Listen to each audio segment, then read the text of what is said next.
product be like light. It be like candle light will enter room where darkness is there. What will happen? The light will illuminate. And you will see the light. That's what the truth to be. This Mumu Arabambi, he enter now, he go like national TV. Hey, P2B stole our money. He is with our 12 billion naira. All the money that was donated for foreign currency, dollar, euro, pounds. He corner all of them. And to come even make the matter worse, say he can't use the money now. They do charity. They win people heart for 2027. Say P2B is not a billionaire anything because they ask him, say, hey, but this guy is a billionaire. Say, who dash a billionaire? But when we say in company that the highest contributor to Anambra State economy. In brewery, Submilla brewery, then they pay highest tax. Forget that where the governor come and call they talk bank. They say that this bank they pay this one, this bank. That then they list banks where they say they are not even indigenous to your state. Banks where the other states where they pay tax over. Indigenous company where they say where they pay the highest tax. Come and mention that I saw Submilla, all Submilla.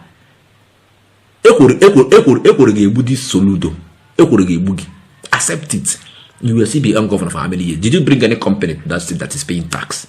Obi brought his you came to refute it that it's not his company that's paying the highest tax. That it is bank. You can't name bank. All the people, all the establishment that you named, like the 4 of them that we are ahead of Obi, all of them are bank, Fidelity Bank, First Bank, GTB Bank. Using they compare with your indigenous company. As a rabbi don't talk everything we talk now. Hey, Obi stole our money. He run away with our money. Hey, God go punish him. He must make our money. We will drag him to court. One of the national secretary of the party during that time of election. In fact, she was there all through. You won't come for no talk now. Remember saying that this same woman I ain't come out and tell her say, hey, what be that in them? This they are useless chairman. We don't want to step down. That Oporoko, Bonga fish, where I go just fling and me go run come out. What be that in them again? Say for your screen now, don't forget that in them. Now this woman be the caller and say, okay, you thief our money, bring our money. All the money we created 2 accounts, one for the campaign, one for the obedient family, one for the party campaign.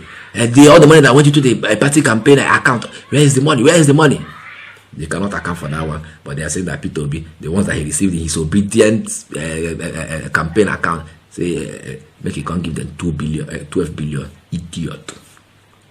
The woman now won't respond given her how that money take go. Who actually is the thief in Labour Party? Is it Peter Obi, Abi Arabambi, and Mpepo? I go play that video. So go and grab your popcorn. It's a long one, no? So you understand what is happening. Grab your popcorn, sit well. Let us watch this video together. Watch ya. That the same Arabian bishop writes an interview without mentioning Mr. P2B's name. Check the followers, check the viewers, and check the coverage is going to have. But the mention of Mr. P2B, you will see is going to have a lot of coverage. So I think a lot of people are using his name just to chase clout and again feel more important in the scheme of things. Mr. P2B fulfilled every righteousness financially towards Labour Party. There was never a time he asked for a dime from the party, unlike other political parties would do. In fact, let me shock Nigerians that everything that we did, every program we had, because the party had no money, he brought a lot of fortune to the party. The party was down. The party did not have anything at all. It was the influence of people, the grace that followed Mr. P2B to Labour Party, that made us have a lot of finances to tackle all our debt. Because before Mr. P2B came to the party was owing a lot of debt. We were running into debt. We could not pay salaries. We could not pay our lawyers. We could not pay our office at Gariki. Go to our former office at number 29 Okawe Street. We owe that man, the landlord, for over 2 years. We could not pay. We were only able to pay those things when Mr. P2B came into the party. So I'm wondering why people will sit and want to just make themselves very relevant by mentioning Mr. P2B's name. Let me tell us here again that we are also able to move into a bigger apartment at Otako, all thanks to Mr. P2B. Even though some persons, some ponies, we are now able to inflict the rent. We moved into a bigger office. We furnished out all those offices. We paid our debts. We paid our lawyers. We did everything needed of us to do. All thanks to Mr. P2B, because a lot of people followed him to the party. Mr. P2B paid everything due to him. Every obligation to the party, he fulfilled all righteousness. So people should stop peddling his name. He is not the president of Nigeria. People should learn how to channel their grievances to the right quarters and stop living with the people and leave Mr. Peter Obi out of their mouths. Honestly, it does not make sense to me anymore. Doesn't make sense. People should learn how to hold this APC government accountable for their failed government and leave Mr. Peter Obi alone. It's not in government. But madam, according to Mr. Arabambi, Mrs. Aisha Yesufu and the governorship candidate of the PDP who was supporting your principal at the time were the signatories to the accounts. They were the ones that managed the accounts. And according to him, they got a lot of donations, even from the diaspora, to support the ambition of your principal in 2023. But he's saying that they are not members of your National Working Committee, and the spendings of the presidential election should have been handled by members of your National Working Committee. You are the treasurer. I'd like you to speak to this part of his argument. Okay, let me state here that every person that wants to run for any political appointment, any political office, is entitled to having a campaign office solely for that event. But there was never a time Mr. Obi came to us asking us for money. Every money he used to run for his presidential ambition, he had a presidential account for that. And we had Aisha Yusufu and others. And Aisha has been woman enough to come out public to tender account. And that same account was what I have been asking Mr. Joseph Abure to come out and tender account. So there is nothing wrong with anyone having a campaign account to champion all his campaigns. Nothing wrong with that. And it must not be run by a political party. No, it mustn't. He has to get people that he trusts to do that for him. And I also heard where someone was talking about agents not being paid. No. I listened to Aisha Yusuf when she came public. She said that names given to her to pay as agents were fake people. They were fake names, so there was no way she could have continued. People talking about Mr. Peter Obi diverting the party's fund. I won't challenge them. This Labour Party that we're talking about, some persons opened an unauthorized account with First Bank, with which they used to defraud people of their millions. People pay into that, and yet those people some persons are aware of this. Yet they can't even come out to say this in public.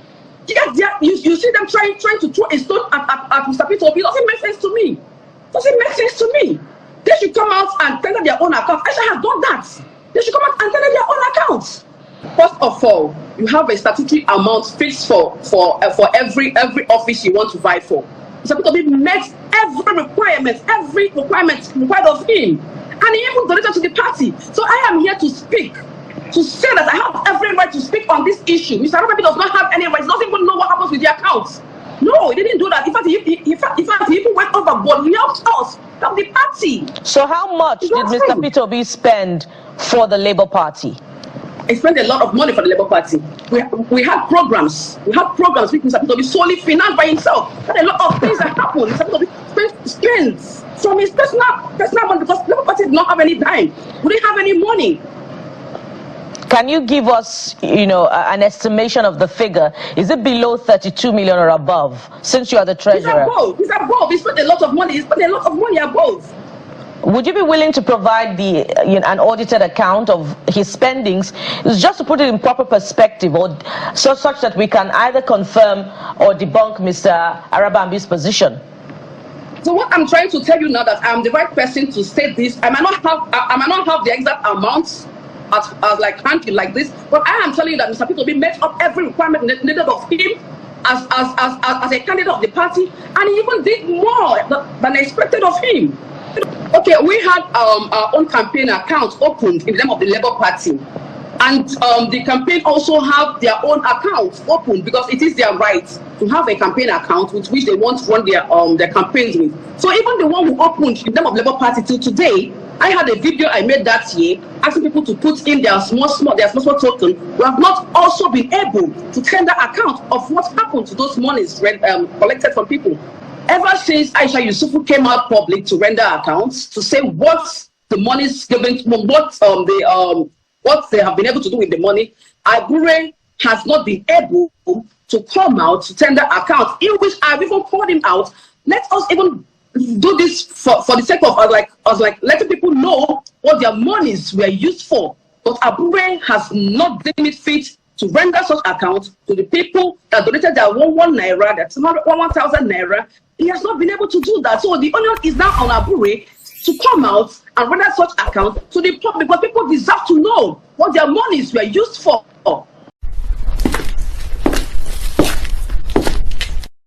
For over a decade, this has been the birthplace of innovation. Innocent Vehicles is a testament to resilience, employing international best practices to create more than just a car. Every vehicle here tells a story of durability, fuel economy and safety. Crafted with the African spirit, the Nigerian heart. These vehicles surrounding me embody the unique concept of regionalization, each one designed to cater to the tastes and preferences of our people. From the streets in Nigeria to the terrains of the Sahara, these vehicles are designed for our roads, for our people. This is more than a vehicle. It's a symbol of our progress, our resilience, our collective success story. Your feedback drives us to continuously innovate and improve. Innocent Vehicle, the pride of African roads.